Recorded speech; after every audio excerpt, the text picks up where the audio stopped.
मित्र में एक बार फिर से आपका स्वागत है। आशा करता हूँ आप सभी अच्छे होंगे। तो दोस्तों KGMU king George medical university Lucknow के द्वारा आपका जो शेड्यूल है वो जारी कर दिया गया है। तो काफ़ी सारे बच्चों का ये इशू था कि सर क्या केजीएमयू का भी एडमिशन प्रोसीजर बीएससी नर्सिंग में नीट स्कोर के बेसिस पे होगा। तो दोस्तों अब ये क्लियर हो चुका है कि नीट के स्कोर के बेसिस पे केजीएमयू में बीएससी नर्सिंग में एडमिशन नहीं होगा, नीट स्कोर से नहीं होगा। केजीएमयू अपना खुद का एंट्रेंस एग्जामिनेशन कंडक्ट करवाएगा और उस बेसिस पे ही आपकी मेरिट लिस्ट तैयार की जाएगी और आपका एडमिशन बीएससी नर्सिंग में होगा।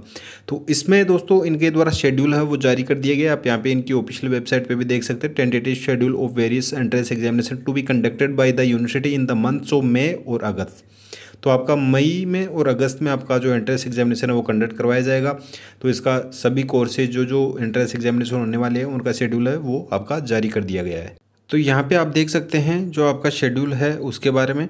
तो यहाँ पे नेम ऑफ कोर्सेज दिए गए हैं। तो इसमें आपको कब से कब तक अपना फॉर्म फिल करना है वो शेड्यूल दिया गया है। बाकी इसका जो प्रोस्पेक्ट है, इसकी सीट मैट्रिक्स, अगर 2021 सेशन की अगर बात की जाए तो मैंने 2021 सेशन के लिए आपको वीडियोज ऑलरेडी प्रोवाइड करवा रखे हैं जिनमें आपको एलिजिबिलिटी या आपकी सीट मैट्रिक्स फीस वगैरह डिटेल में बता रखा है। लेकिन 2022 में कुछ चेंजेस अगर होते हैं तो उनका प्रोस्पेक्ट है वो जल्द ही जारी कर दिया जाएगा। तो जैसे ही जारी किया जाएगा प्रोस्पेक्ट तो उसके अकॉर्डिंग आपको सारी इन्फॉर्मेशन वो प्रोवाइड करवा दी जाएगी। सबसे पहले इनका शेड्यूल देख लेते हैं। तो शेड्यूल में हम मेन आपका फोकस रखेंगे बीएससी नर्सिंग कोर्स के लिए ही। तो बीएससी नर्सिंग कोर्स के लिए इनके द्वारा जो एडवर्टाइजमेंट डेट है वो 15 मई 2022 यहाँ पे दी गई है। लेकिन ये एडवर्टाइजमेंट है ये इन्होंने न्यूज़पेपर में कहीं या यूपी स्टेट में या कहीं और आप इन्होंने दिया होगा तो उसका मुझे नॉलेज नहीं है। लेकिन जो आपकी एप्लीकेशन फॉर्म की अवेलेबिलिटी है वो 19 मई 2022 से आपकी स्टार्ट हो जाएगी। लास्ट डेट की अगर बात की जाए तो आपकी 15 जुलाई 2022 तक आप अपना एप्लीकेशन फॉर्म फिल कर सकते हैं। तो लगभग आपको 2 महीने का आपको समय मिलेगा इसमें एप्लीकेशन फॉर्म फिल करने का। जल्दबाजी बिल्कुल भी नहीं करनी है। जल्दबाजी करनी है आपको केवल अपना सिलेबस कवर करने में। एप्लीकेशन फॉर्म आपको किस तरीके से फिल करना है स्टेप बाय स्टेप आपको सारी डिटेल्स में वीडियो प्रोवाइड करवा दिया जाएगा। तो उसको स्टेप बाय स्टेप फॉलो करके आप अपना एप्लीकेशन फॉर्म है वो फिल कर सकते हैं। किसी भी तरह की कोई मिस्टेक नहीं होनी चाहिए, क्योंकि दोस्तों आप मिस्टेक करते हो तो फिर आपको इश्यू आता है। आपके एडमिशन लेते टाइम पे आप अच्छा स्कोर भी गेन कर लेते हो, आप अच्छी स्टडी भी कर लेते हो, लेकिन जब आपके एप्लीकेशन फॉर्म में ही किसी ना किसी तरह की गलती हो जाती है तो फिर आपको वो इशू क्रिएट होता है और आपका जो एडमिशन है वो भी कैंसिल होने के चांसेस रहते हैं। तो आपके पास 2 महीने का समय रहेगा। इसमें आपको सारी डिटेल्स में बता दिया जाएगा कि केजीएमयू में क्या पेपर पैटर्न रहेगा, सीट मैट्रिक्स, फीस वगैरह सारा डिटेल में आपको जानकारी प्रोवाइड करवा दी जाएगी हमारे चैनल पे वीडियोस के माध्यम से। तो आप निश्चित रहिए। अब इसमें आपके अगर एडमिट कार्ड की बात की जाए तो 18 जुलाई को आपका एडमिट कार्ड वो जारी कर दिया जाएगा। और आपकी डेट ऑफ एग्जामिनेशन की अगर बात की जाए तो 24 जुलाई को आपका जो एग्जामिनेशन डेट है वो आपकी यहाँ पे रखी गई है। तो आपकी एप्लीकेशन फॉर्म की जो 15 जुलाई लास्ट डेट है उसके आपके 8 से 9 दिन बाद में ही आपका एग्ज़ाम रहने वाला है।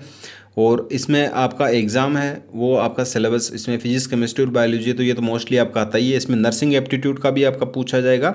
नर्सिंग एप्टीट्यूड का जो 20% आपका इसमें वेटेज रहता है। 60% वेटेज आपका पीसीबी का रहता है जो फिजिक्स केमिस्ट्री और बायोलॉजी का होता है, जो 11th और 12th एनसीईआरटी बेस्ड रहता है। तो आपको मेन फोकस तो जो 60% वेटेज है इसी पे ही करना है।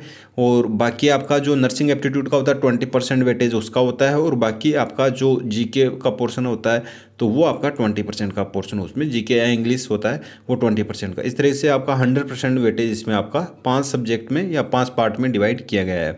तो आपको फॉर्म फिल करने में जल्दबाजी ना करके अपना सिलेबस कवर करने में जल्दबाजी करनी होगी।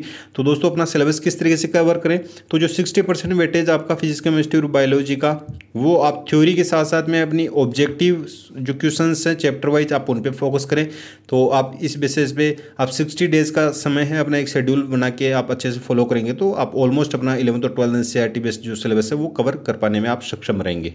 तो दोस्तों आपको डिस्क्रिप्शन बॉक्स में आपको थ्योरी बेस्ड ई बुक जिसमें आपका 11th और 12th NCERT based complete syllabus cover होगा। आपको अलग अलग बुक रीड करने की आवश्यकता नहीं है। जो फिजिक्स केमिस्ट्री और बायोलॉजी का कंप्लीट सिलेबस कवर करेंगे ये ई बुक फॉर्मेट में आपको अवेलेबल रहेगी। और साथ ही आपका जो ऑब्जेक्टिव ई बुक है वो भी आपको अवेलेबल करवाई गई है। तो अगर आप इन दोनों को अच्छे से फॉलो कर लेते हैं दोस्तों आप पीसीबी के पोर्शन के लिए फिजिक्स केमिस्ट्री और बायोलॉजी के लिए जो आपकी एक ऑब्जेक्टिव है एक थ्योरी बेस्ड ई बुक है, दोनों को अगर आप अच्छे से फॉलो कर लेते हो तो आपका पीसीबी का एक भी क्वेश्चन से बाहर नहीं आएगा, मैं 100% आपको श्योरिटी के साथ कहता हूँ।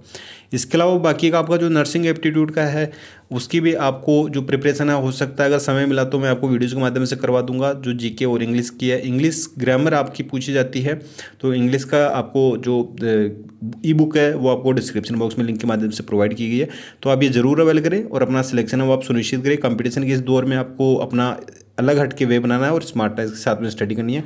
अवेल किस तरीके से कर सकते हैं, तो डिस्क्रिप्शन बॉक्स में जो लिंक दिया गया आप जैसे ही हो उस पर क्लिक करेंगे तो इस तरीके से आपको इंटरफेस देखने को मिलेगा। जैसे कि आपको ऑब्जेक्टिव ई बुक अवेल करनी है, इस तरीके से इंटरफेस आएगा, आपको बाय नाउ पे यहाँ पे क्लिक कर देना है। जैसे ही बाय नाउ पे क्लिक करेंगे आपको इस तरीके से इंटरफेस देखने को मिलेगा। इसमें अपना नाम, अपनी एक्टिव ईमेल आईडी जिसके आपके पास में पासवर्ड हो, क्योंकि पेमेंट कन्फर्मेशन के तुरंत बाद आपको ईमेल आईडी पे भी आपको डाउनलोड फाइल का लिंक जाएगा, वहाँ से भी आप अपनी ई बुक को डाउनलोड कर सकते हैं। यहाँ अपनी कॉन्टैक्ट डिटेल्स फिल करनी है, नेक्स्ट पे क्लिक करना है। जैसे नेक्स्ट पे क्लिक करेंगे पेमेंट के लिए पूछा जाएगा, PhonePe, Paytm, debit card, credit card, net banking जो भी मोड हो उससे पेमेंट कर सकते हैं। और पेमेंट कन्फर्मेशन के बाद में डाउनलोड फाइल का ऑप्शन आएगा, वहाँ से आप अपनी ई बुक को डाउनलोड कर सकते हैं। ये ई बुक्स आपको ई फॉर्मेट में ही अवेलेबल है, हार्ड कॉपी फॉर्मेट में या आपको कैश ऑन डिलीवरी वैसे अवेलेबल नहीं है, आप ई फॉर्मेट में इनको डाउनलोड कर सकते हैं। तो दोस्तों फिलहाल के लिए ये अपडेट थी, मिलते हैं नेक्स्ट वीडियो में नेक्स्ट अपडेट के साथ में। धन्यवाद, जय हिंद, जय भारत।